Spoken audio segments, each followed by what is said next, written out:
이렇게 바쁜 중에도 이렇게 열심히 참석해 주셔서 감사드리고요.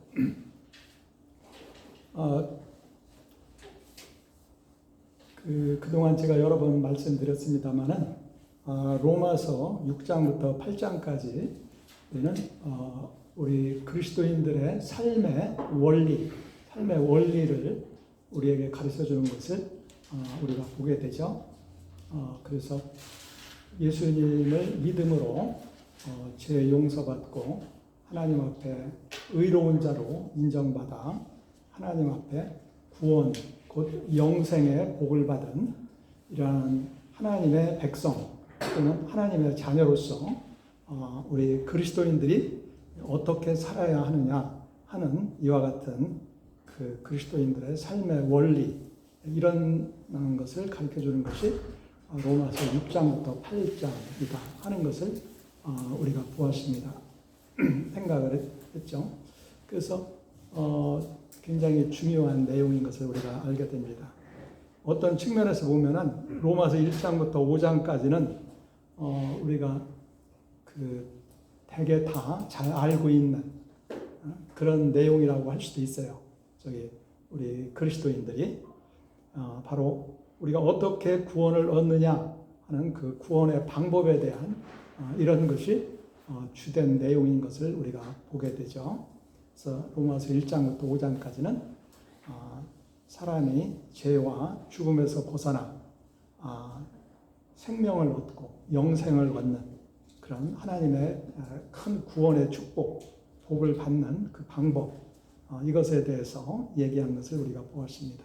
그래서 그것은 우리 인간이 어떤 방법으로도 그게 가능하지가 않고 인간의 스스로의 능력 또는 노력에 의해서는 우리가 하나님 앞에 의로운 자로 인정을 받고 그래서 의로운 자이기 때문에 생명을 얻는 이와 같은 것이 불가능하다 하는 것을 우리가 보았죠.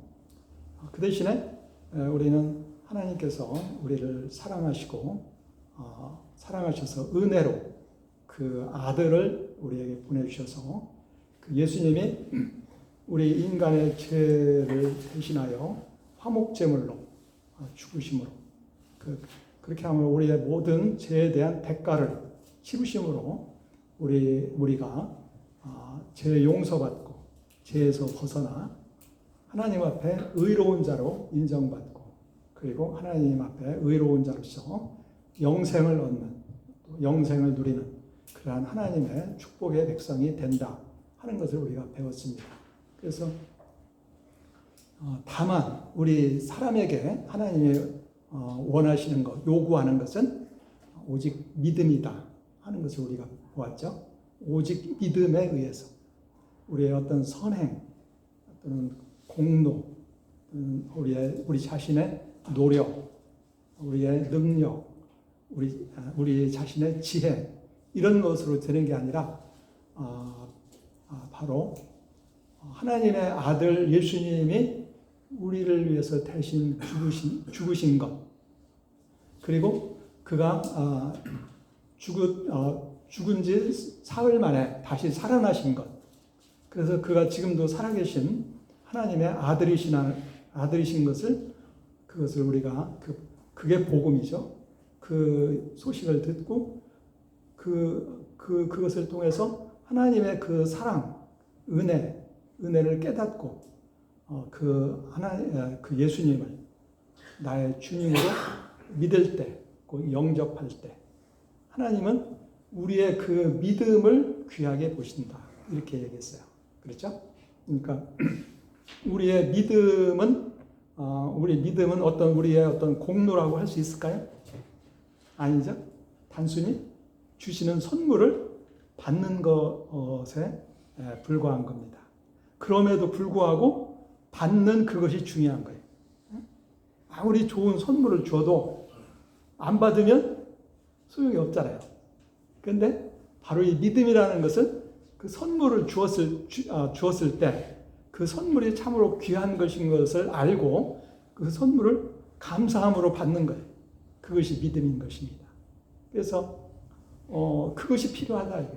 하나님은 우리의 그 믿음을 그렇게 귀하게 여기신다 하는 것을 보았고, 우리가 그 대표적인 예로 아브라함, 믿음의 조상이라고 하는 아브라함부터가 하나님 앞에 그 어떤 그 선행이나 공로나 뭐 이런 것에 의해서 하나님 앞에 의로운 자로 인정받은 것이 아니고, 하나님 앞에 하나님을 믿으니 하나님의 약속을 믿었어요. 하나님의 큰 복을 주겠다. 내 후손이 하늘의 별과 같이 많아지고 내가 큰 복을 받을 것이다. 그렇게 하나님의 약속을 하셨을 때에 그 하나님을 믿은 거라. 그 약속을 믿은 거예요. 약속을 믿고 또 그 약속을 하나님이 이루실 것을 믿은 거예요. 하나님은 그의 그 아브라함의 그와 같은 그 믿음을 그의 의로 여기셨다. 이렇게 얘기한 것을 보았습니다. 그래서 참으로 인간적으로 생각하면 그게 믿는다는 게 쉽지가 않죠.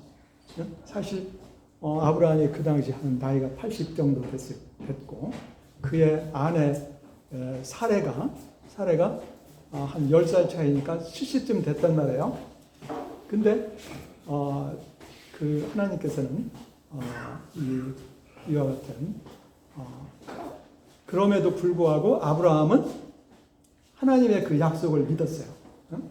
지금 자식이 없잖아요. 근데 내 후손이 하늘의 별과 같이 이렇게 하늘의 별과 같이 많아질 것이다 했을 때 아브라함은 그것을 믿었다는 거야. 여러분 같으면 그게 믿기가 그렇게 쉽지가 않죠. 인간적으로 생각할 때. 아브라함이 그것을 믿을 수 있었던 것은 하나님은 할 수 있다. 하나님은 전능하신 하나님이시다. 하나님은 뭐라도 할 수 있다. 그걸 믿었기 때문에 그걸 믿은 거다. 그래서 자식이 없는데 하늘의 별과 같이 많아질 것이다. 없는 것을 있는 것처럼 부르시는 하나님. 그것은 곧 창조의 하나님을 믿은 겁니다.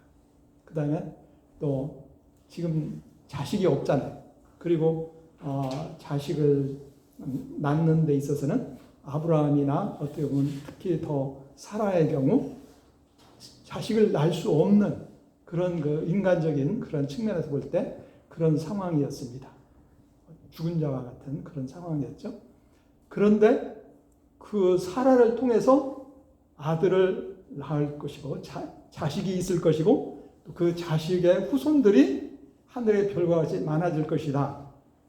그것을 믿었다.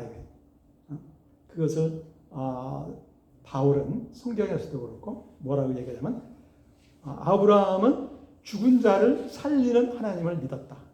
이렇게 얘기했어요.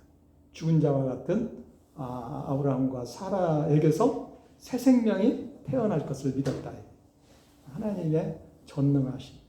그리고 그와 같은 아무런 사실 자격이 없는 아브라함에게 그와 같이 놀라운 큰 복을 약속하신 하나님. 사랑의 하나님이죠. 은혜의 하나님이죠. 그 하나님을 믿었어요. 그리고 또 아브라함은 또 어떤 하나님을 믿었느냐? 하나님은 그 약속하신 것을 반드시 이루실 것이다. 다른 말로 신실하신 하나님. 신실하신 하나님. 아브라함은 크게 봐서 전능하신 하나님. 죽은 자도 살릴 수 있고 없는 것도 있는 것 같이 부르시는 하나님. 전능하신 하나님. 그리고 아무 자격 없는 그러한 자에게 큰 복을 아브라함에게 큰 복을 주셨단 말이에요. 그런 복을 주시는 사랑의 하나님, 은혜의 하나님. 그리고 하나님은 그 약속하신 것을 반드시 이루실 것이다 하는 것을 믿는 그 신실하신 하나님을 믿었다. 그게 아브라함의 믿음이었습니다. 그런데 그 바울은 그 얘기를 하는 거라. 우리 예수 믿는 사람은 바로 아브라함과 같은 믿음을 가진 것이다. 우리 예수 믿는 사람은. 왜? 우리가 우리는 예수님이 죽으셨다가 부활하신 것을 믿잖아요. 네? 우리를 위해서 죽으셨지만 3일 만에 다시 살아나신 것을 우리는 믿습니다. 그죠? 사도신경에도 그렇잖아요. 장사된 지 사흘 만에 죽은 자 가운데서 다시 살아나셨으며, 그와 같이 근데 예수님이 죽으셨다가 다시 살아나셨다. 근데 바울은 그것을 예수님이 어떻게 살아났느냐? 하나님 아버지께서 그의 영광의 능력으로 예수님을 다시 살게 하셨다. 이렇게 얘기해요. 하나님께서 예수님을 살리셨다. 그러니까 하나님은 죽은 자를 살리시는 하나님이라. 그렇죠? 죽은 자를 살리는 하나님. 바로 우리 예수 믿는 사람들은 그런 믿음을 가지고 있는 거예요. 그러니까 그래서 예수님의 죽으심과 함께 예수님의 부활을 믿는 것이 그렇게 중요한 거예요. 예수님의 부활. 하나님께서 예수님을 다시 살리셨다. 그것은 또한 우리도 하나님께서 다시 살리실 것을 살리신다는 것을 우리가 믿는 것입니다. 그래서 예수님의 부활을 믿는 것, 그게 중요한 거예요. 그래서 우리 신앙에 이제 여러 가지 다 있지만은 가장 핵심적인 복음의 내용은 예수님의 죽으심과 부활을 믿는 것, 그것이 그렇게 중요한 거예요. 그래서 고린도전서 15장 1절에서 4절, 또 로마서 나중에 다시 또 보겠지만은 10장 9절에서 10절. 너희가 예수님이 죽은 자 가운데서 다시 하나님께서 그를 살리신 것을 너희 마음에 믿으면 구원을 얻으리라. 입으로 시인하면, 마음으로 믿고 입으로 시인하면 구원을 얻으리라. 일단 우선 믿는 것은, 우리가 믿는다는 것은 마음으로 믿는 거예요. 그리고 우리가 기회 있으면 우리가 한번 좀 더 보겠지만은, 우리가 마음으로 믿는다고 하는 것은 우리 마음에는 세 가지 요소가 있어요. 그죠? 알죠? 지적인 요소, 감정, 정적인 요소, 의지. 그렇죠? 우리가 하나님을 우리의 마음으로 믿는다 했을 때에는 이 세 가지 요소가 다 필요한 거예요. 우선 지적으로 하나님이 누구신가를 아는 거예요. 바로 예수님이 죽으시고 부활하신 것을 아는 거예요. 그래서 그분이 하나님의 아들 그리스도시라는 것을 아는 거예요. 이게 굉장히 중요합니다. 이것은 우리가 영적인 지식이라. 우리 이 세상에 우리가 많은 지식이 필요하잖아요. 예? 우리가 물리학적인 지식, 과학적인 지식, 또는 심리학적인 지식, 또는 사회의 여러 가지 현상들에 대한 사회과학적인 지식, 이런 거 여러 가지가 있지만은 우리 성경은 영적인 지식이 있다 이거예요. 영적인. 이게 세상 사람들이 모르는 거죠. 우리는 하나님이 계신 것과 하나님이 온 세계를 창조하신 것과 하나님이 온 세계를 다스리시는 것, 이런 영적인 이러한 세계가 있는 것을 우리는 믿는 거라. 말씀을 통해서 아는 거지. 우리가 어떻게 우리가 그걸 처음부터 아는 사람이 누가 있겠어요? 하나님께서 계시를 통해서 알려줬기 때문에. 어쨌든 간에 우리는 이 영적인 그런 복음의 지식을, 영적인 것을 듣고, 그리고서는 그것을 믿는 사람이 된 거예요. 믿는 사람. 자, 그래서 어쨌든 간에 우리가 마음으로 믿는다고 할 때는 이 세 가지 요소가 필요하다. 영적인 지식, 하나님의 말씀, 성경을 통해서 우리는 영적인 것을 알게 되는 거예요. 하나님이 누구신가? 하나님이 온 세계를 어떻게 다스리시는지, 이런 예수님에 대한 것, 이런 거. 두 번째, 우리가 그것을 정말 우리가 깨닫고 믿는 거예요. 깨닫고 믿을 때. 깨닫고 믿는데 우리가 그걸 정말 깨달으면 우리 마음에 감정이 생기는 거라. 어떤 감정이 생겨요? 감사가 생기는 거라. 자, 하나님이 우리를 사랑하셔서 그 아들 예수님을 우리 대신 죽게 하고 다시 살리셨다. 그래서 우리가 그 예수님을 믿으면 구원, 영생을 얻는다. 그것을 깨달았을 때 우리 마음에 어떤 감정이 생겨요? 감사한 마음이 생기는 거예요. 그것이 정말 마음에 믿어지면 감사한 마음이 생기죠. 그렇기 때문에 감사한 마음이 안 생기면 조금 이상한 문제가 있는 거예요. 정말 하나님의 그 사랑과 은혜를 정말 제대로 깨달았나 생각해 볼 필요가 있죠. 첫째는 감사하는 마음이 생기는 거라.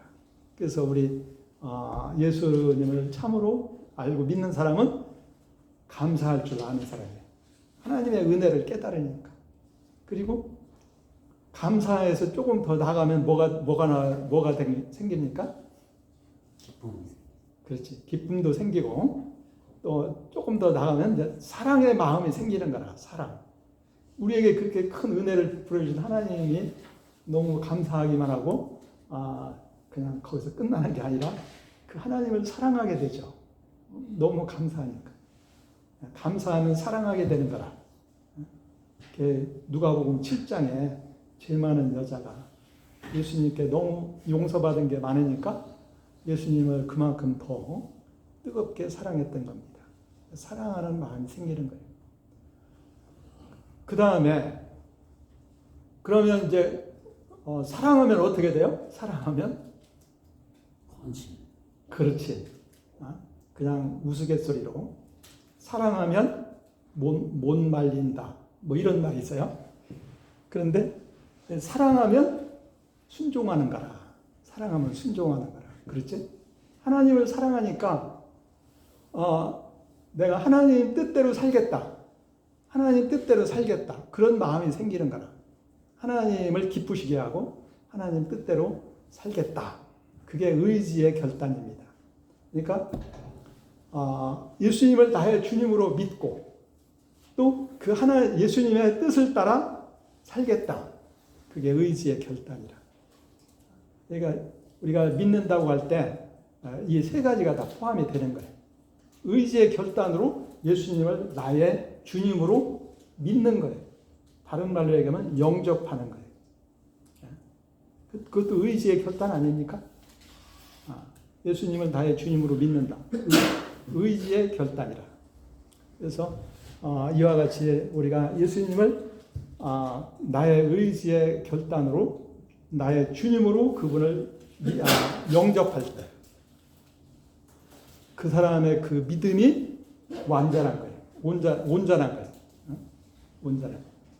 이 세 가지 중에 어느 한 가지라도 없으면 조금 문제가 있는 거죠.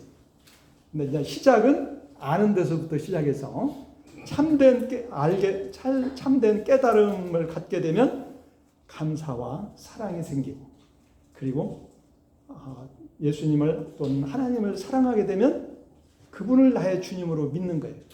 그리고 그분에게 그분의 뜻에 순종하겠다는 그런 결단이 생기는 거예요.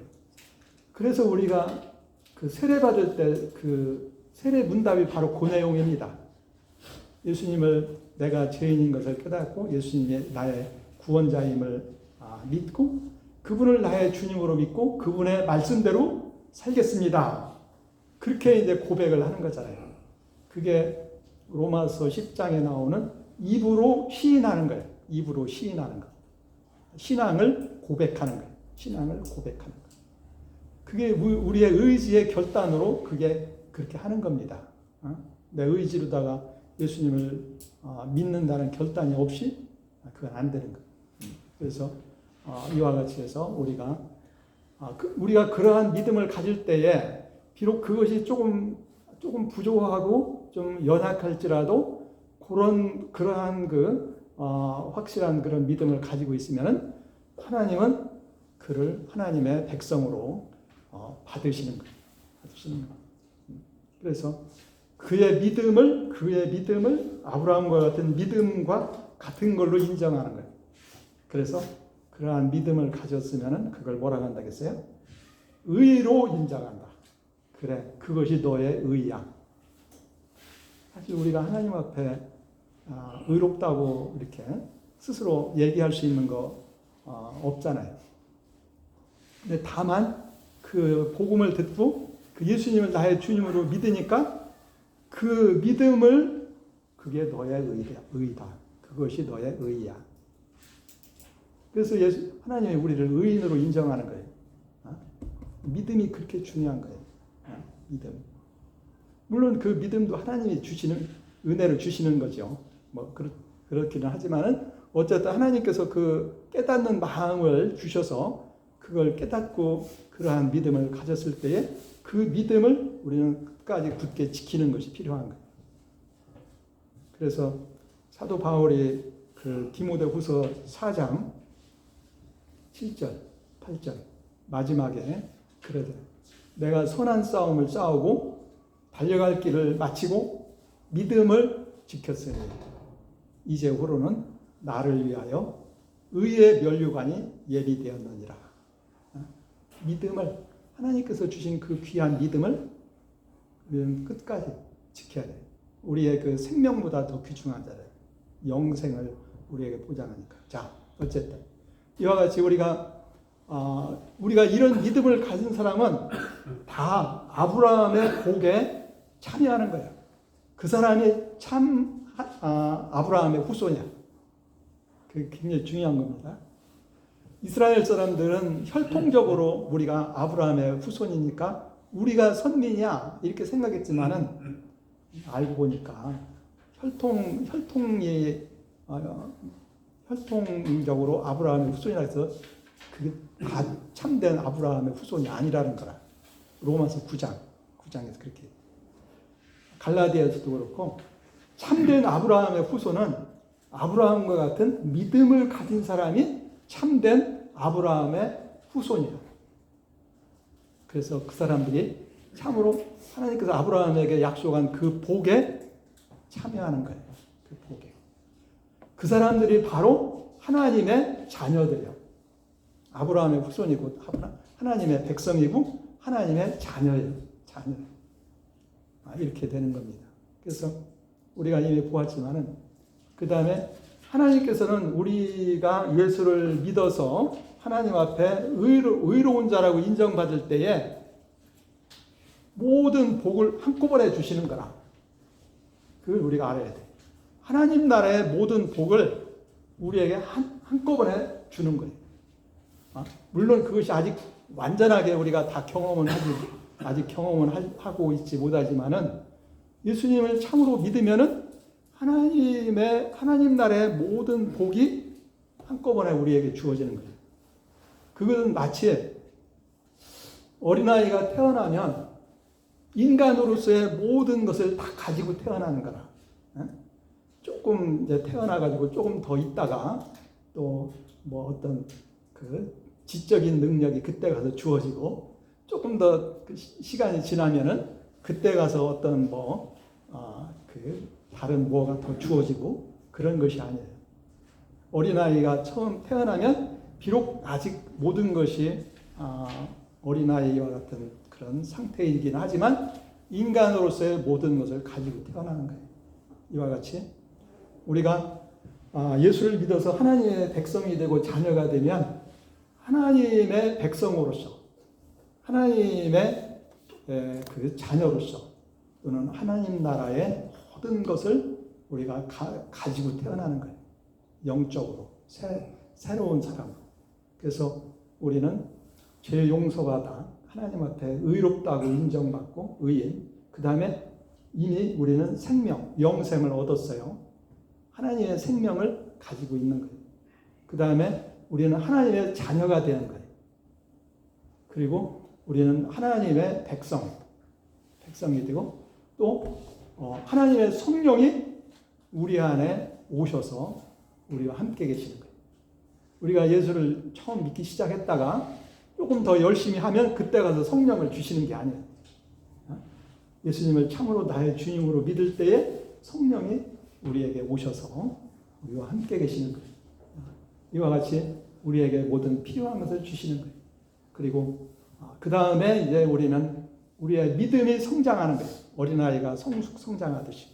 그리고 우리가 하나님을 더 잘 알고 하나님을 더 깊이 알고 그래서 또 그렇게 성장하게 되면 이제 어린아이 때는 아무래도 자기 중심으로 우선 어린아이는 잘 먹고 잘 싸야 돼. 그치? 어린아이가 내가 다른 사람을 돕겠다. 아직 너는 그럴 시기가 아니야. 성장하여 어른이 되면 이제 그때는 이제 내 이웃을 돌아보고 내 이웃을 사랑하고 돌볼 수가 있는 거죠. 이와 같이 우리의 믿음도 잘 먹고 잘 배우는 거예요. 하나님의 은혜를 많이 받아야 돼. 하나님 많이 받고 건강하게 튼튼하게 잘 성장해야 돼. 그리고 이제 어른이 되면 그건 한마디로 우리가 믿음이 성장한다는 것은 예수님을 닮는 거예요. 예수님과 같이 되는 거예요. 예수님의 그 성품을 담고 예수님은 하나님의 아들의 형상이거든. 예수님을 닮는 거예요. 그리고 예수님과 같이 이웃을 사랑하고 돌보고 이렇게 할 수 있는 그런 사람이 되는 겁니다. 그것을 성화라고 한다겠죠. 그 다음에 우리의 구원의 완성은 예수님이 다시 오시는 그때 우리가 이미 죽은 신자는 부활해서 예수님을 만나고 그때까지 살아있는 신자는 살아있는 그대로 우리 몸이 새롭게 돼요. 변화돼요. 예수님과 같은 부활의 몸을 갖게 됩니다. 그래가지고 영원한 완전한 하나님 나라에 참여하는 것. 그것이 우리의 구원의 완성이다. 이런 것을 우리가 보았습니다.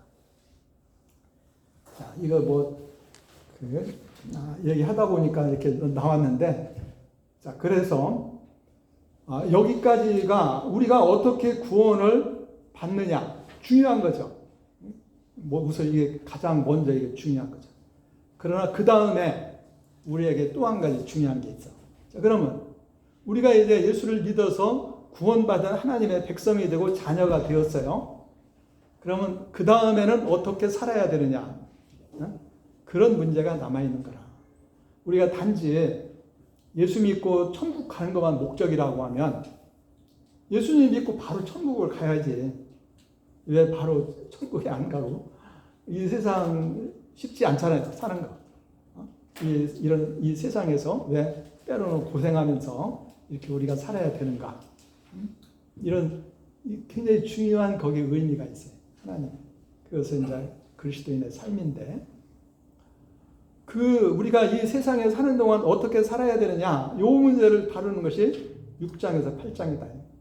근데, 어떻게 보면, 지금 조금 전에 제가 얘기한, 우리가 구원을 이미 받았다고 했죠? 예수님을 믿을 때. 근데 그것이 이제 완성된 것은 아니지. 그 다음에 우리가 예수님을 계속 믿음이 성장하고 예수님을 닮아간다고 했죠. 그것을 우리가 성화라고 했죠. 그 다음에 이제 구원의 완성이 있다고 했어요.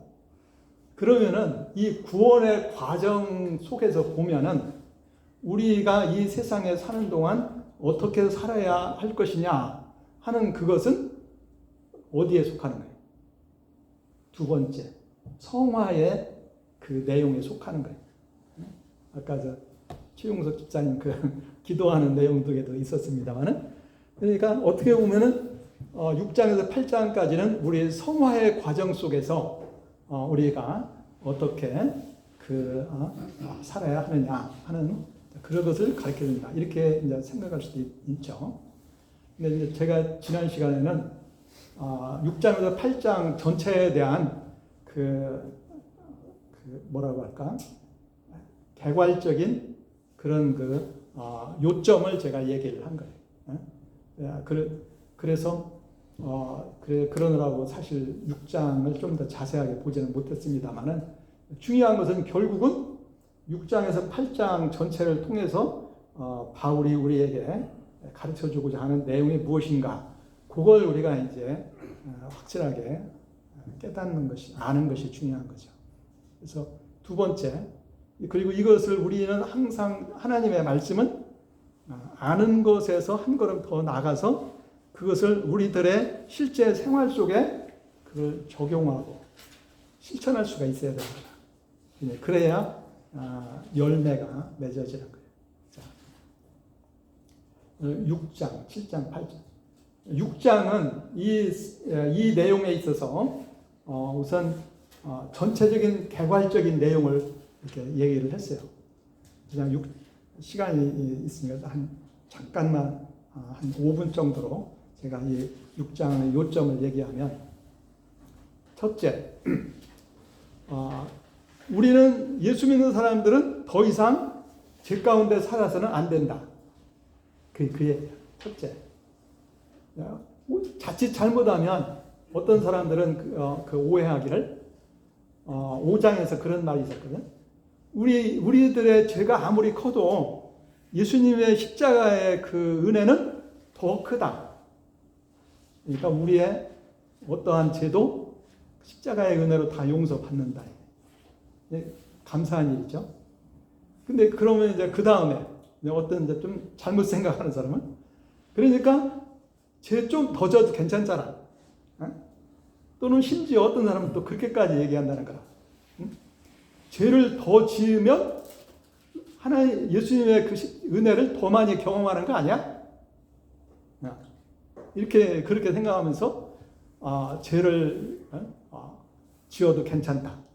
또는 죄를 짓는 것이 오히려 더 필요하다. 뭐 이렇게 그냥 잘못 오해하는 사람들이 있다는 거죠. 거기에 대해서 바울은 한마디로 그럴 수 없다. 그럴 수 없다. 그러면서 이제 그 이유를 설명하는 거죠. 왜 그렇게 해서는 안 되냐. 더 이상 우리가 그리스도인은 죄 가운데 더 살아서는 안 되느냐. 한마디로 그거죠. 한마디로. 그냥 쉽게 얘기해서 어떤 사람이 물속에 빠져서 막 호우적거리는 것을 어떤 사람이 그냥 힘을 다해서 헤엄쳐 들어가서 그를 건져서 살려줬어. 그랬더니 그 사람이 뭐라 해요? 아유, 고맙다고. 그러면서 내가 다시 한 번 더 물속에 빠질 테니까 다시 또 구해줘. 이렇게 얘기하는 것과 같다. 죄에서 우리를 죄와 죽음에서 구원해 준 거거든. 그리고 우리에게 영생을, 우리를 구원해 주신 것은 죄와 죽음에서 구원해서 하나님의 생명으로 우리를 인도한 건데, 그걸 오해한 거지. 그래서 더 큰 은혜를 경험하겠다고 다시 또 물속에 빠지겠다. 그런 그 어리석은 거나 마찬가지다. 쉽게 얘기하면. 또 이제 제가 다른 말로 여기도 좀 간단하게 쓰기도 했지만은, 큰 병에 걸려서 하나님의 큰 은혜로 고쳐졌거든? 그때 너무너무 감사하다는 거야. 그러면 그 다음 어떻게 해야 돼? 건강한 몸으로 하나님을 기쁘게 감사하면서 살아야지. 그런 것이 아니라 뭐래? 내가 더 큰 병에 걸려서 하나님의 더 큰 은혜를 경험해야지. 그리고서 더 큰 병에 걸리겠다고 하는 그런 어리석은 거와 마찬가지가 아니냐. 그러니까 하나님께서 우리에게 베푸시는 은혜는 죄에서 구원하는 그런 은혜만 있는 것이 아니야. 죄 용서받는 은혜만 있는 것이 아니야. 우리가 자녀가 되었을 때 하나님의 자녀로서 아주 풍성한 삶을 경험할 수 있는 그런 그 놀라운 복을 경험할 수 있는 그런 은혜를 주시는 거란 말이에요. 어떻게 보면 하나님의 은혜는 갈수록 더 커요. 심지어 우리가 영생의 그 완전한 구원에 들어가게 되잖아. 그것이 더 큰 은혜지. 그게 더 큰 은혜지. 하나님은 우리에게 더 큰 은혜를 준비하고 계시거든. 그런데 맨날 죄 용서받는 은혜만 받겠다. 그러면 안 되는 거지. 예? 로마서 6장에 바로 그런 얘기입니다. 한마디로. 그러면 그것을 이제 바울은 뭐라고 얘기했냐? 세례를 가지고 설명을 했어요. 우리가 예수를 믿는다는 표로서 세례를 받는다. 그런데 이 세례가 무엇을 의미하는가 한번 생각해 보자. 우리가 이제 세례에 대해서 물론 여러 가지 생각할 수가 있겠지만은 바울은 이 세례를 어떻게 생각하느냐?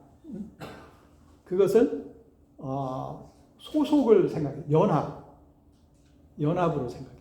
그러니까 원래 이제 세례는 물 속에 잠겼다가 이렇게 나오잖아요.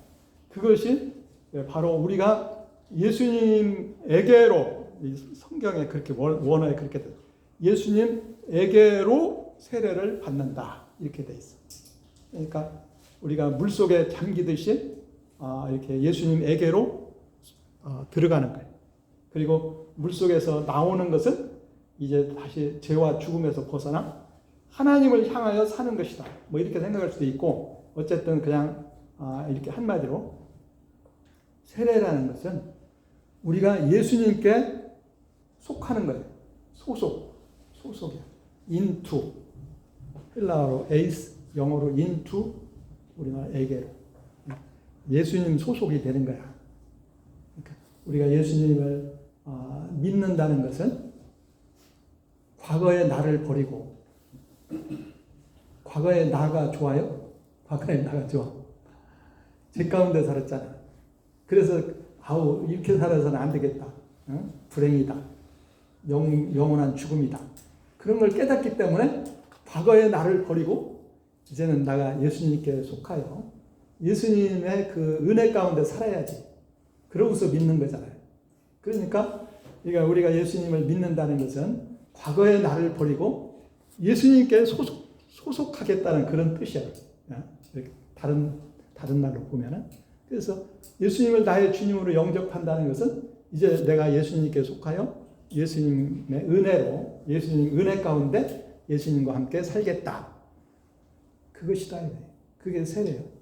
그러니까 한마디로 연합 또는 예수님께 속하는 거예요. 그래서 우리가 예수님과 하나가 되는 거예요. 그러므로 우리는 예수님과 하나가 되었을 때에 이미 예수님과 우리 함께 죽은 거예요. 예수님이 십자가에 죽을 때 같이 죽었고 우리를 위해서 죽었으니까. 그리고 우리는 예수님이 다시 부활하실 때에 우리도 같이 살아난 거예요. 근데 바울은 그걸 얘기해요. 예수님 자신이 왜 죽었냐? 우리 인간의 죄 때문에 죽었다. 그리고 예수님이 다시 3일 만에 부활하셨어요. 그래서 하나님께서 그 예수님에게 그 부활의 그 생명을 주신 것이다. 새 생명, 그러한 부활의 생명을 주신 거예요. 그래서 예수님은 지금도 살아계시다. 죄에 대한 대가를 다 치르셨기 때문에. 그런데 바로 예수님의 그 죽으심은 우리를 대신해서 죽은 거고, 예수님의 부활은 하나님을 향해서 산 것이기 때문에 우리 예수님을 믿어서 예수님께 속한 우리도 예수님과 함께 같이 죽은 거예요. 그런데 그 죽음은 무엇에 대해서 죽은 것이냐? 죄에 대해서 죽었다. 죄 때문에 죽었다. 죄 때문에. 그래서 근데 여기서 죄에 대해서 죽었다는 것은 죄에 대한 대가를 치렀다. 그러니까 죄에서 해방된다는 뜻이에요. 죄에서 해방된다. 죄에 대해서 죽었다. 죄가 더 이상 우리를 지배하지 못하는 거예요. 우리가 죄 가운데 있을 때에는 죄가 우리의 주인입니다. 죄가 우리의 주인이야. 죄는 여기서 얘기하는 죄는 우리가 이렇게 한 가지, 두 가지 어떤 이렇게 짓는 그런 죄를 가리키는 것이 아니라 온 세계를 지배하는 악의 세력과 같은 그러한 것을 의미해요. 그래서 마치 마귀, 사탄과 같이 그 죄를 지은 자를 지배하는 거예요. 우리가 전에는 죄의 종이었습니다. 죄의 종은 죽는 거예요. 그래서 그런데 우리가 예수님과 함께 죽었어요. 근데 그것은 죄에 대한 대가를 치른 거예요. 그러면 죄에서 해방되는 거예요. 죄에 대하여 죽었다는 것은 죄에서 해방돼. 그래서 죄가 더 이상 우리를 지배하지 못합니다. 우리가 죄의 종에서 벗어나는 거예요. 이게 예수 믿는 사람이에요. 그것이 첫 번째입니다. 그 다음에 두 번째, 우리는 예수님과 함께 죽었을 뿐만 아니라 우리는 예수님과 함께 다시 살아났다 이거예요. 예수님과 하나가 됐으니까. 예수님의 그 생명을, 부활의 생명을 우리도 같이 갖게 된 거예요. 그래서, 그리고 예수님의 그 다시 살아나신 것은 하나님을 위하여, 하나님 아버지를 위하여 살아난 것처럼 우리도 이제는 새 생명으로, 하나님의 생명, 예수님의 생명을 가진 새 생명으로서 하나님을 위하여 살아난 새 사람이 된 것입니다. 우리가 이걸 기억해야 돼. 새 사람. 그러니까 그냥 겉으로 보면, 외적으로 보면은 뭐 그대로인 것 같아. 예수 믿기 전이나 예수 믿은 후나, 우리 어떻게 뭐 여기다 어떻게 뭐 표시가 있나요? 나 예수 믿는 사람 이렇게 여기 써 있나요? 아니잖아요.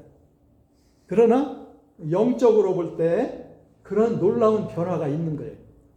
근데 우리가 죽은 것은, 예수님과 함께 죽었는데 우리의 죽은 것은 우리의 옛사람이 죽은 거예요. 죄 가운데 있던 우리. 나의 옛사람. 그걸 옛사람이라고 해요. 옛사람의 가장 중심적인 특징은 자기중심이다. 자기중심. 나 중심에 내가 죽었어요. 그리고 이제는 하나님 중심의 내가 나로 살아난 거예요. 하나님 중심. 하나님의 생명이잖아. 생명. 근원. 그래서, 우리는 이제 영적으로 볼 때, 그래서 로마서 6장 11절에 그러므로 너희는 이제 너희도 죄에 대하여는 죽은 자. 예수님과 같이 죄에 대해서는 죽은 자. 그 말은 무슨 말이라고 했어요? 죄에서 해방된 자. 죄의 종이 아닙니다. 그 다음에 하나님을 향하여 산 자. 하나님을 향하여는 산자로 여겨라. 그게 우리가 해야 될 일이에요. 예수 믿는 사람이. 우리가 예수를 믿었으면 아직도 죄의 종이 아닙니다. 십자가로 우리를 죄에서 해방시킨 거예요. 하나님의 자녀의 권세를 가진 거예요. 새 생명을 얻은 거예요. 또는 다른 말로 새 사람이 된 거예요. 새 사람. 하나님의 형상을 가진 새 사람이 되었어요. 하나님이 우리의 주인이 되십니다. 예수님이 나의 주인이 되십니다. 그게 우리 예수 믿는 사람입니다. 근데 우리가 이걸 너무 많이 잊어버리고, 저 자신부터도. 사실 우리가 예수님을 바로 알고 이렇게 믿기 시작할 때부터 그게 사실은 그렇게 되는 거거든. 근데, 그건 이제 세례는 이제 물 세례, 그건 이제 그걸 이제 확인하는 거고, 근데 그걸 이제 잊어버리고 사는 거라. 그러나 영적으로 우리는 그런 사람들입니다. 그것을 기억해야 돼. 먼저 우리가 이걸 기억해야만 그 다음에 우리가 그리스도인으로서의 참된 삶을 살아갈 수가 있는 거예요. 자, 그러면 이제 여기서부터 이제 그러면 우리가 어떻게 살아야 하느냐 하는 문제가 나오는 거예요. 여기 로마서 6장 이게 11절부터 한번 12절, 13, 14절까지 한번 읽어봅시다. 여기 로마서 6장 11절부터 12, 13, 14절까지. 아무래도 이게 중요하니까 한번 확인을 해야 되겠다. 11절 다 같이 시작. 이와 같이 너희도 너희 자신을 죄에 대하여 죽은 자로 그리스도 예수 안에서 하나님께 대하여 살아있는 자로 여길지어다. 잠깐. 여기서 그리스도 예수 안에서라는 것은 예수를 믿어서 예수님께 속한 자가 되었다는 뜻이야. 예수를 믿어서 예수님께 속하여 예수님 안에 있게 되었다. 그렇기 때문에 우리는 하나님을 향하여 살아있는 자가 된 것이다. 그렇지 않은 것을 그렇게 여기라는 얘기가 아니고 눈에 보이진 않지만 그게 사실이니까 그렇게 여겨야 된다. 그런 뜻입니다. 그 다음에 이제 12절부터 그러면 우리가 이렇게 새 사람이 된 우리가 어떻게 살아야 되는 그 원리를 여기서 가르쳐 주는데 12절에서 14절까지 같이 한번 읽어보겠습니다. 자, 시작. 그러므로 너희가 지배하여 임하게 하고 몸의 생각에 순종하지 말고 또한 너희 지체를 우리의 노기로 죄에게 내어주지 말고 오직 너희 자신을 죽은 자 가운데서 다시 살아난 자 같이 하나님께 드리며 너희 지체를 우리의 무기로 하나님께 드리라. 그만. 여기까지 봅시다. 12절 13절 이것이 새 사람 된 우리 그리스도인들이 어떻게 살아야 하는가에 대한 핵심 요점입니다. 여기에 두 가지가 있어요. 한 가지는 하지 말아야 할 것, 한 가지는 해야 할 것. 이렇게 나오는 거예요. 그러니까 자, 여기 12절 봐요. 그러므로 이것은 앞에 우리가 새 사람이 되었으니 그런 뜻입니다. 그것이 먼저 확실해야 그 다음에 가능한 거예요. 12절. 그러면 우리가 어떻게 해야 되느냐? 너희 새 사람 된 너희는 죄가 너희 죽을 몸을 지배하지 못하게 해야 된다. 그렇게 해서 몸의 사욕에 순종하지 말아야 된다. 한마디로 죄의 유혹을 물리치라. 그런 뜻이에요. 죄의 유혹을 거부하라. 그런 뜻이에요. 죄의 유혹. 이거 중요한 겁니다. 너희는 죄가 없어진 건 아닙니다. 우리가 죄에서 벗어난 것이지 죄는 아직 이 세상에 있어요. 죄의 세력, 악의 세력 있어요. 아주 강합니다. 예수 믿는 사람 외에는 이 죄를 못 이겨요. 근데 이 죄가 예수 믿는 사람을 다시 시험하고 유혹해서 다시 무너뜨려 죄짓게 하려고 해요. 이 세상이 그런 겁니다. 그렇기 때문에 우리가 예수를 믿어서 새 사람이 됐으니까 이제 더 이상 끝난 게 아니에요. 죄가 우리에게서 떠나서 밖에 있어요. 전에는 로마서 7장에도 나오지만은 죄가 우리를 지배하고 또 죄가 우리 안에 와서 우리를 지배하는 거라. 죄가. 그런데 이제 예수를 믿으면 우리가 죄에서 해방되는 거예요. 해방되면 우리를 지배하지 못하고 우리 속에서 떠나는 거예요. 그러나 그 대신에 밖에서 우리를 다시 유혹하는 거예요. 밖에서 유혹하는 거예요. 제가 밖에서 우리를 유혹하는 거예요. 우리 유혹하는 방법은 많죠. 왜? 우리가 전에도 얘기했지만 예수를 우리가 믿어서 새 사람이 됐잖아요. 그러나 우리는 아직 어린아이와 같이 연약한 거라. 그리고 부족한 거라. 그것을 우리는 그것도 중요한 거예요. 그걸 기억을 해야 돼요. 우리가 예수를 믿어서 새 사람이 됐어요. 그래서 죄에서 해방됐잖아요. 그러면 더 이상 죄가 우리를 지배하지 못하는 게 아니라 우리를 다시 또 지배하려고 계속 시험을 하는 거라. 시험과 유혹이 다가오는 거예요. 그러나 여기서 이제 한 가지 차이점이 있습니다. 우리가 예수 믿기 전에는 제 유혹이나 시험을 이기지를 못했어요. 왜? 제 종이니까. 종이 주인을 못 이기잖아. 그러니까 제 시험과 유혹이 오면 못 이기는 거라. 그런데 이제 예수 믿는 사람들은 죄의 시험과 유혹을 이길 수가 있는 거예요. 물리칠 수가 있는 거예요. 거부할 수가 있는 거예요. 왜?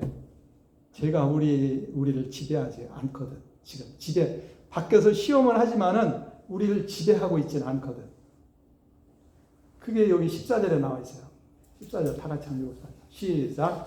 제가 너희를 주장하지 못하였니 이는 너희가 부활에 있지 아니하고 은혜 아래에 있음이라. 이 말이 중요한 거예요. 자, 왜 우리가 이와 같이 할 수 있느냐? 여기 14절에 왜냐하면 이 말이 원래 들어있어요. 영어에 for가 들어있잖아요. 왜냐하면 죄가 우리를 주장하지 못하기 때문에, 지배하지 못하기 때문에 우리는 죄를 거부할 수가 있는 거예요. 우리가 죄의 종이었을 때는 거부를 못해. 그러나 이제는 우리는 죄에서 해방되었기 때문에 죄를 물리치는 거예요. 물리칠 수가 있는 거예요. 나 하나님의 자녀거든. 악한 마귀의 세력 또는 제 시험은 물러갈지어다 하고 거부해야 되는 거예요. 거부해야 돼요. 그러지 않냐고 제 시험과 유혹이 있는데 그냥 그렇게 얘기해도 괜찮아요. 바보같이 그냥 뻑뻑하고 그냥 거기 굴복하면 예수를 믿으면서도 죄를 짓는 거라. 예수를 믿으면 내가 그걸 거부할 수 있어야 돼. 거부해. 바로 이것이 이제 우리가 믿음이 성장이 필요한 거예요. 여기에 믿음이 그러니까 그 믿음이 어렸을 때는 이제 하나님께서 아주 잘 직접적으로 돌봐요. 그러나 이제 어린아이가 이제 좀 커지면은 스스로 일어나서 걸어가듯이 이제 우리는 이제 믿음이 성장하는 만큼 우리 그 믿음을 가지고 물리치는 거예요. 시험과 유혹을 거부하라는 거예요. 그래야만 우리가 이기는 거예요. 그러지 아니하면 다시 또 제 종로로 하면 실패하는 거라. 그러면 이제 그때 가서 우리가 어떻게 해요? 이게 실패하면 그때 가서 회개하는 거라. 우리가 죄를 지면 그 마음이 괴롭잖아요. 여러 가지 어려움이 부딪히잖아요. 그게 이제 징계고 이런 거잖아요. 그러면 그때 가서 이제 회개하는 거지. 근데 하나님 그 용서하시잖아요. 중요한 건 우리가 하나님을 믿는 믿음을 가지고 있으니까. 하나님의 자녀니까. 이게 이제 차이점입니다. 자, 어쨌든 우리에게는 이제 끊임없이 이게 영적인 싸움이라. 그러므로 너희는 죄가 너희 죽을 몸, 우리가 아직도 이 연약한 몸을 가지고 있다. 우리 아직 부활의 몸을 가지고 있지 않잖아요. 그러니까 시험과 유혹에 연약한 우리 몸을 가지고 있어요. 제가 우리 몸을 지배하지 못하도록, 우리를 지배하지 못하도록 그래서 몸의 사욕에 순종하지 말라. 그러니까 그 죄가 또는 마귀가 우리를 시험하는 방법이 뭐냐면은 우리의 연약한 그 욕망을 부추기는 거라. 우리가 예수를 믿었다고 해서 우리가 인간성이 없어진 게 아니에요. 우리 인간성이 변화된 것이지, 변화되어서 새 사람의 그 인간성을 가지고 있는 것이지, 인간성 자체가 없어진 게 아니야. 우리는 인간으로서의 연약함을 가지고 있는 거예요. 근데 우리도 기쁨과 슬픔과 어떤 그 인간으로서의 그 욕망이 필요한 거예요. 그게 없으면 이 세상에 살 수가 없어요. 근데 그것을 자극해서 그것에 굴복할 때 죄가 되는 거예요. 우리 인간의 그 욕망을, 예를 들어서 권력에 대한 욕망을 자극해. 그래가지고 그것을 위해서는 그냥 무슨 수단 방법을 가리지 않는다. 그러면 그거 제 종이 된 거예요. 그러나 어느 정도 우리가 높은 지위에 올라간다. 그게 필요할 수도 있어요. 그래서 그것이 단순히 나 자신의 개인 욕망을 위한 것이 아니라 하나님의 뜻을 이루기 위해서 요셉과 같이 국무총리가 될 수도 있다. 이게. 근데 그것이 나 개인의 욕망을 위한 것이 아니라 하나님의 뜻을 이루기 위한 그런 것으로 이걸 사용해야 되는데 그게 아니고 나 개인의 어떤 욕망을 위해서 그게 죄의 유혹이라. 뭐 그래 그냥 너 개인적인 욕망을 위해서 사용해야지. 거기에 불복할 때 그게 큰 죄가 되는 거예요. 죄가 되는. 그러니까 여기서 그걸 분별력이 있어야 돼요. 하나님이 기뻐하시는 그걸 대개 이제 소망이라고 하지. 소망. 그런 사명감, 소명 이런 것을 가지고 하는 것이 아니라 어떤 개인적인 이런 욕망을 구축해서 그거에 굴복하면 그게 죄가 되는 거예요. 그런데 우리는 그것을 이것이 하나님이 기뻐하지 않는 것이지 깨달을 때에 물리치는 거예요. 뇌물을 주려고 한다. 뇌물을 주려고 한다. 하나님이 기뻐하지 않는다. 거부하는 거예요. 예를 들어서 이와 같이 죄의 욕망을 거부해야 되는 거예요. 죄의 욕망. 그러니까 죄의 욕망과 선한 욕망을 구별할 수 있어야 돼요. 우리 인간으로서 우리가 어떤 걸 잘 해보고자 하는 것, 그것이 잘못된 것이 아니라 그것도 다 필요한 거예요. 그걸 하나님이 기뻐하시는 뜻을 이루기 위해서 선하게 사용하기 위해서 그걸 위해서 열심을 내는 것은 좋은데 그것을 좋지 않은 다른 사람들의 해가 되는 하나님이 기뻐하시지 않는 그런 목적을 위해서 사용을 하게 될 때 그것이 죄라는 거예요. 자, 한 가지 또 예를 들어서 우리 인간이기 때문에 우리는 다 화도 날 수가 있는 거예요. 화가 안 난다. 그건 완전한 성인이거나 아니면 인간이 아니지. 네? 그러나 바울이 에베소서에서 그랬다나 분을 내어도 죄를 짓지 말라. 그랬어요. 도를 넘지 말라. 인간은 인간이기 때문에 어느 정도 그런 게 있을 수가 인간이기 때문에 있을 수밖에 없는 거예요. 그러나 그것이 지나쳐서 마귀에 틈을 주지 말라 그래서 마귀가 그걸 이용해서 도를 넘게 되면 그게 죄가 되는 거예요. 이와 같이 12절 어떻게 보면 여기에 이미 다 핵심적인 내용이 들어있어요. 너희는 죄가 너희 죽을 몸 우리 몸은 아직도 연약하다. 완전하지가 못해. 그런 몸을 지배한다는 것은 우리를 지배하는 거예요. 지배하지 못하게 하라. 거부하라는 거죠. 그래서 몸의 사욕, 몸의 욕망, 이것이 좋은데 사용하지 않도록 잘못된 데 사용되도록 그런 욕망을 일으킬 때에 그것은 죄의 욕망이거든.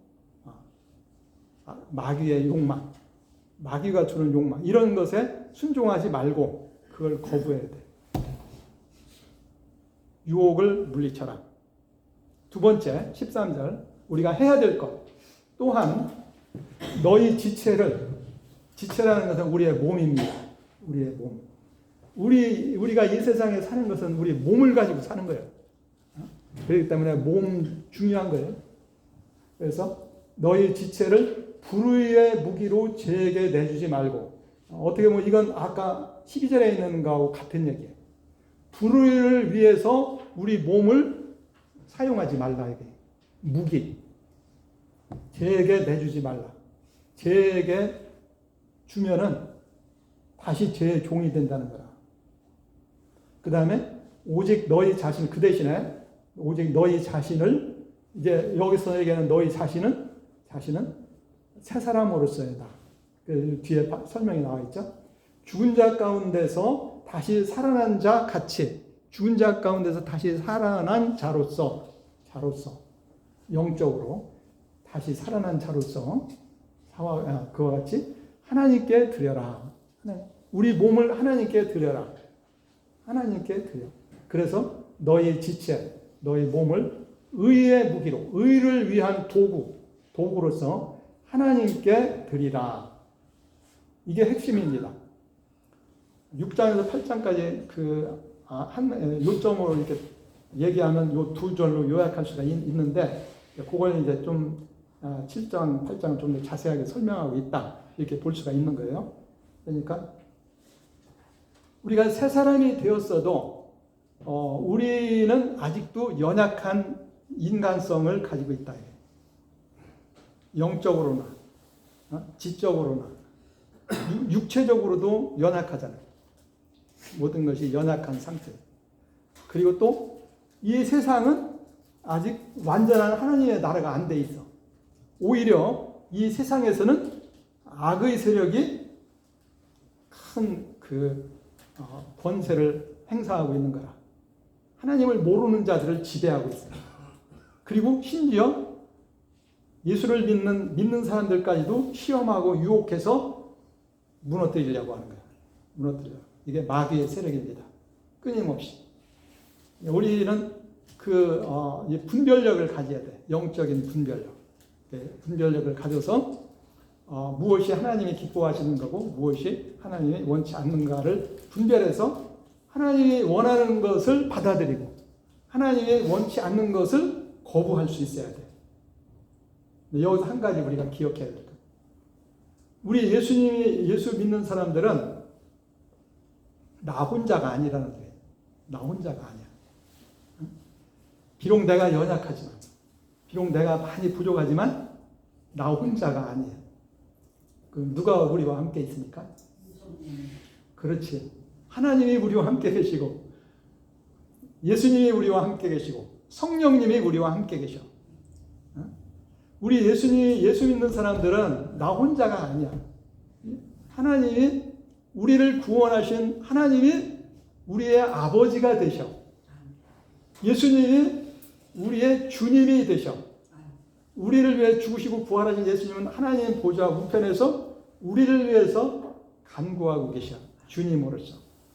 그리고 하나님의 성령께서 우리에게 오셔서 우리와 함께 계셔. 이 삼위의 하나님이 우리와 함께 있는 사람들이야. 예수 믿는 사람들. 놀라운 특권이죠. 그런데 그러니까 우리가 비록 우리 예수 믿는 사람들이 새 사람이 되었으나 연약해요. 그래서 비록 새 사람이 되었어도 내 인간 스스로의 능력으로 악의 세력을 못 이깁니다. 악의 세력이 더 강해. 유혹도 강해. 우리 인간 스스로의 능력으로 못 이겨요. 그런데 우리는 다행히 나 혼자 사는 것이 아니라 삼위 하나님이 우리와 함께 계시는 거예요. 문제는 우리가 그 삼위 하나님의 은혜를 가지고 살아야 돼. 은혜를 힘입어서 살아야 돼. 그러니까 예수 믿는 사람, 예수를 믿으면서도 그냥 내 생각대로 사는 거라.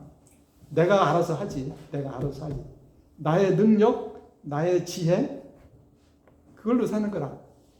그러면 실패할 수밖에 없는 거예요. 마귀는 우리보다 훨씬 더 교묘합니다. 더 능력이 있어요. 아주 굉장히 귀신이거든. 그렇기 때문에 귀신적인 존재이거든. 그렇기 때문에 우리 인간 스스로의 능력으로 악의 세력을 못 이기는 거예요. 그래서 우리는 끊임없이 삼위 하나님이 우리와 함께 계시는 것을 기억하면서 그 하나님을 의지해야 돼. 매일. 우선 첫째는 분별력을 주시옵소서. 우리가 하나님을 의지하는 방법은 기도입니다. 기도를 통해서 하나님의 뜻을 구하는 거예요. 그래서 하나님이 무엇을 원하시고 무엇이 하나님이 기뻐하지 않는 것인지를 분별해야 돼요. 그리고서는 그 다음에 두 번째는 하나님의 능력을 힘입어야 돼. 성령의 능력. 하나님이 우리에게 능력을 주셔요. 구하는 자에게 주시잖아요. 구하는 자. 그런 우리는 특권을 가지고 있어요. 그래서 우리가 구할 때에 필요한 것을 다 주는 거예요. 지혜도 주고 능력도 주고 때로는 환경도 바꿔줘요. 하나님. 그래서 우리에게 날마다 그 하나님을 의지하면서 하나님의 그 뜻을 분별하고 또 하나님의 은혜와 능력을 힘입어서 하나님의 지혜를 힘입어서 이렇게 살아갈 때, 꼭 기도하면서 말씀과 기도 가운데 살아갈 때에 우리는 때로는 실패하기도 하지만은 우리는 결국 이기는 겁니다. 하나님, 삼위 하나님이 우리와 함께 계시니까. 그래서 그것을 결론적으로 우선 이렇게 해요. 너희 지체를 불의를 위하여, 그 죄의 유혹이죠. 불의를 위하여 불의의 도구로 거기다가 드리지 말고 맡기지 말고 하나님을 위하여 의를 위한 도구로 하나님의 뜻을 위한 그러한 그 하나님의 일꾼으로서 하나님의 뜻에 순종하라. 그걸 그렇게 할 때 우리가 하나님이 기뻐하시는 거룩하고 참된 승리자, 하나님이 예비한 그 큰 그 풍성한 하나님 나라의 복을 경험하면서 살아갈 수가 있는 것이다. 이렇게 얘기하는데, 그래서 시간상 제가 아직 그 7장을 제가 자세하게는 못 봤지만은 제가 다음 시간에 이걸 한꺼번에 묶어서 이것을 6장, 7장, 8장 이게 연결이 되어 있어요. 6장, 8장, 6장, 7장, 8장은 각 장이 따로따로 이렇게 떨어진 게 아니라 서로 이렇게 연결이 된 것이니까 지금 제가 말씀드린 것에 연결이 돼서 7장, 8장까지, 8장 14절까지 다음 시간에 우리가 보도록 하겠습니다. 그래서 요 내용을 좀 더 구체적으로 우리가 보게 되겠죠. 그래서 14절 요 한 번 같이 읽고 제가 기도하고 마치겠습니다. 다 같이 시작. 네.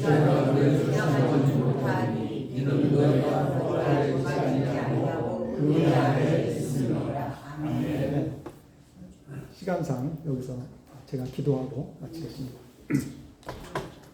하나님 아버지 감사드리며 찬양과 영광을 돌립니다.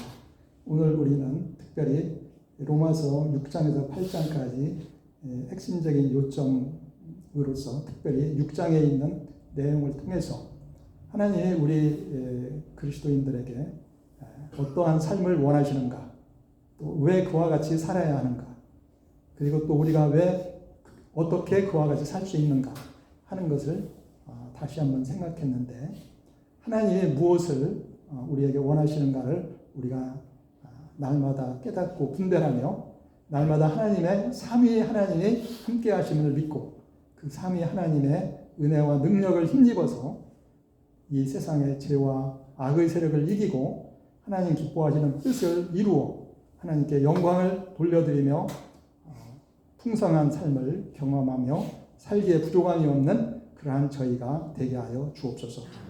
감사드리옵고 예수님의 이름으로 기도하옵나이다. 아멘.